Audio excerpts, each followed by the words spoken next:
Notre générateur au sel de brome. On va parler de ce produit-là. C'est la cellule que j'ai ici. Qu'est-ce que c'est? C'est assez simple. On avait toujours voulu avoir un produit qui pourrait créer un agent d'assainissement qui est approuvé comme étant le seul agent assainissant dans un spa. Parce qu'on sait que dans la piscine, c'est très, très présent, puis on savait qu'il y aurait une tendance vers les spas aussi pour avoir ce type d'unité-là. Fait qu'on a regardé ce qui se faisait dans l'industrie, puis on s'est dit, on va utiliser un générateur au sel de brome. Donc, on a décidé d'acheter une technologie qui utilisait le sel de brome plutôt que le sel de chlore. Puis, la conception a vraiment été faite pour les spas, donc avec une carte électronique et aussi la grosseur du tuyau. Ce n'est pas juste un T avec un bout de fitting. C'est vraiment un produit qui a été conçu là, avec le même concept habituel, la résistance GECO, si on veut. L'idée, c'est d'avoir un produit qui agit comme une cellule qu'on aurait dans un système au sel de piscine. Donc, l'idée de base, c'est d'automatiser la production d'agents d'assainissement. Dans ce cas-ci, ça va être du brome.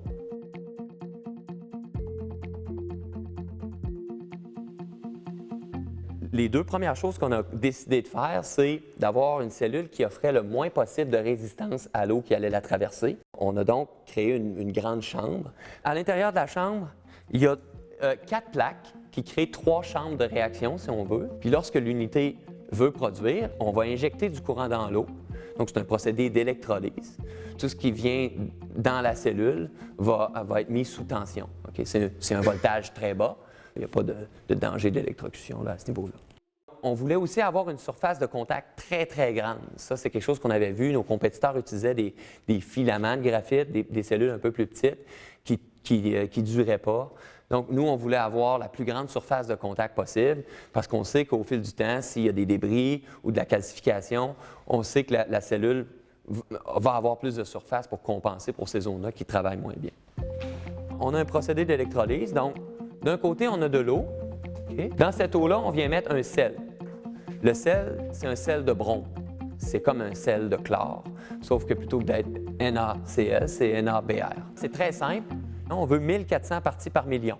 Dans le fond, là, pour atteindre cette concentration-là, la quantité de sel qu'il faut mettre dans l'eau, c'est 1,2 livres par 100 gallons américains d'eau.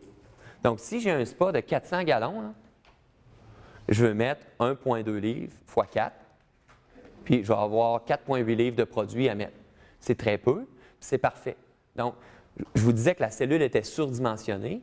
Bien, c'est simple, on veut, avec une concentration de sel dans l'eau très basse, réussir à produire un bon niveau de brome. La clé ici, c'est d'avoir une concentration de sel basse qui réduit les phénomènes de corrosion. Nous, on utilise sur nos systèmes, sur tous nos réchauffeurs de la série X et Y, on utilise de l'inox 316L. On utilisait le standard 304 dans le passé, puis on a décidé d'aller vers un grade plus élevé pour être plus résistant aux eaux corrosives, justement pour suivre l'idéologie derrière avoir un système au sel aussi. Donc, une fois que l'eau est salée, l'eau salée va passer à travers la cellule, puis notre cellule, elle peut seulement fonctionner lorsqu'il y a un débit d'eau, un flot d'eau dedans. Donc, j'ai un renouvellement de l'eau salée dans mon système. Ici, ma cellule, ce qu'elle va faire, c'est, durant la journée, elle va produire une quantité d'énergie constante. À chaque jour, elle va injecter une certaine quantité d'énergie. Puis cette énergie-là, plus j'en mets, donc plus je mets d'énergie, plus je crée d'agents de sanitation de l'autre côté. Donc, c'est vraiment par procédé d'électrolyse que l'eau salée d'un côté va se transformer en eau salée plus un désinfectant.